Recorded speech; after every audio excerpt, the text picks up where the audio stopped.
J'espère que la dernière vidéo, le siège d'illumination, ne vous a pas trop troublé. Aujourd'hui, nous allons parler d'un non-pensé. Mais ce n'est pas le non-pensé ER, mais la non-pensée EE.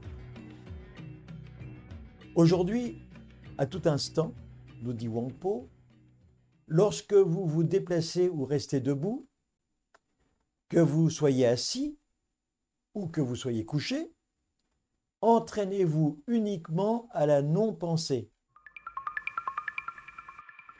Que cela vous prenne 3, 5, 10 ans. Il faut dans votre vie que vous ayez au moins un éclair d'expérience. Lorsque je vous disais récemment que Wang Po était une source de sagesse pour tous les pratiquants, eh bien nous en avons là un exemple. Il ne nous parle pas d'être un Bouddha perpétuel.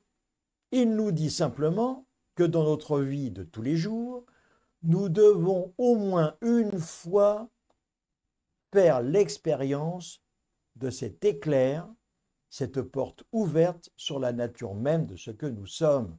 Pour ce faire, il n'y a qu'une chose à réaliser, à tout instant, s'appuyer sur rien, ne se fixer nulle part. Pour ce faire, il faut que nous apprenions à nous laisser porter par le courant des choses. Peut-être que personne ne saura qui vous êtes, mais quel besoin avons-nous qu'on nous connaisse ou que l'on nous ignore?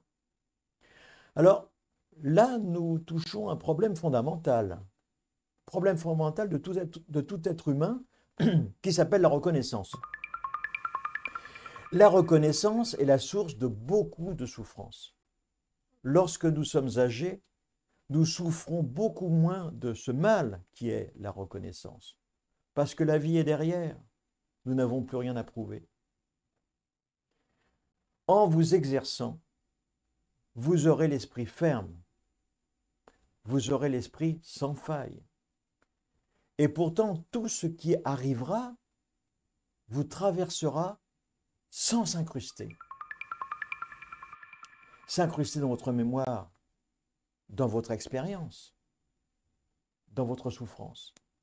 Et c'est alors que vous allez goûter cette toute petite phrase qui est aussi le fil de mon existence et que j'appelle la mystérieuse et silencieuse coïncidence.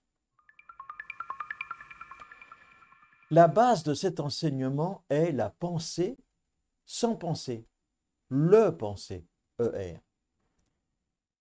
Le problème, c'est que dans la vie courante, il est vraiment très difficile de s'entraîner à cela parce que notre vie matérielle est soumise à tout un tas de contraintes, entre autres à nous nourrir et à nous maintenir en bonne santé afin que ce corps puisse perdurer dans le temps. J'insiste sur le fait que ces enseignements s'adressent à des moines qui passent le plus clair de leur temps à méditer, à se concentrer sur les tâches du quotidien. Ces gens-là peuvent donc, dans un espace aménagé, s'exercer à leur pratique sans jamais être trop perturbés par la vie extérieure. Ils sont peut-être un peu, bien sûr, perturbés par les autres, par les comportements, mais c'est très limité. Alors, comment faire lorsque nous sommes pris dans cette vie quotidienne ordinaire qui est la nôtre? Question. C'est extrêmement simple. Il suffit simplement de s'aménager des espaces de temps pour la méditation quotidienne, pour des promenades dans la nature, se poser de temps en temps, quelque part, nulle part peut-être, se contenter d'un beau paysage, d'une contemplation, d'un instant de bonheur, le vivre pleinement, totalement, à condition toutefois de bien réaliser la chance à ce moment-là que nous avons de nous imprégner dans cet instant de douceur. Dans ces moments de grâce, nous pensons être très aisément expérimentés et expérimenter cette fameuse pensée sans pensée ER, le penser. la simple présence, là où se manifeste cette mystérieuse et silencieuse coïncidence. Notre vie, notre vivant, corps, esprit, Huang Po nous dit bien que cela n'arrive pas instantanément. Il suggère qu'il va nous falloir 1, 2, 10 ans, peut-être plus. Mais il nous suggère simplement d'expérimenter un éclair d'éveil, juste pour savoir ce que c'est.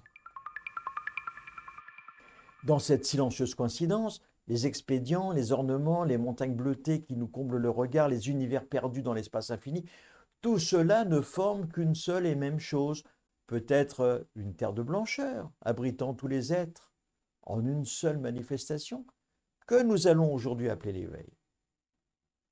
C'est vraiment un très bel enseignement, et je vais vous le laisser méditer. Aujourd'hui et à tout instant, lorsque vous vous déplacez, restez debout, assis, couché, entraînez-vous uniquement à la non-pensée.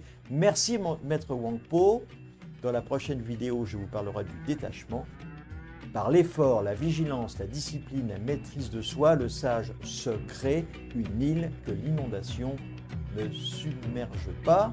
Et qui l'a dit? Le Bouddha. À la prochaine.